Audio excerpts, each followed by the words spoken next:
Showbiz ইন্ডাস্ট্রির তারকাদের নিয়ে ভক্তদের বরাবরই উন্মাদনা প্রায়ই দেখা যায়। এবার তেমনই এক ঘটনা সামনে আনলেন আলোচিত মডেল, অভিনেত্রী ও সুপ্রিম কোর্টের আইনজীবী জান্নাতুল ফেরদৌস প্রিয়া। এক ব্যক্তি ঘনিষ্ঠ সম্পর্কে জড়ানোর জন্য তাকে ইনবক্সে প্রস্তাব দিয়েছেন। সেই মেসেজের স্ক্রিনশট তার ভেরিফাইড ফেসবুক পেজে পোস্ট করে বিষয়টি জানিয়েছেন এই অভিনেত্রী। প্রিয়ার পোস্টে দেখা যাচ্ছে ওই ব্যক্তি নিজেকে ওই অভিনেত্রীর ভক্ত দাবি করে লিখেছেন, আমি কোনো বেঈমান অথবা বাজে ছেলে নই। আমি দীর্ঘদিন থেকে আপনার প্রতি খুব বেশি সীমাহীনভাবে দুর্বল এবং আপনার এক অন্ধ ভক্ত প্রেমিক বন্ধু। আমাকে ফিরিয়ে দিবেন না। এরপরই ঘনিষ্ঠ সম্পর্ক তৈরির প্রস্তাব দিয়ে তিনি লিখেছেন, আমার কলিজা থেকে বলছি, চিরদিনের জন্য আপনাকে আমার পার্সোনাল বন্ধু, একান্ত আপনজন ভাবছি।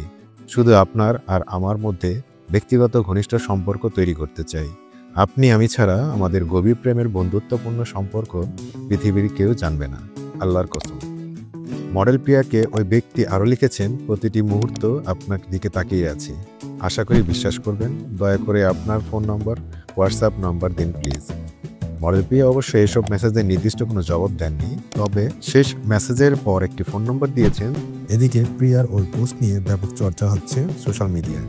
সেখানে অনেকেই প্রিয়ার ভক্তের এমন ঘটনা নিয়ে ব্যাপক রসিকতা করেছেন।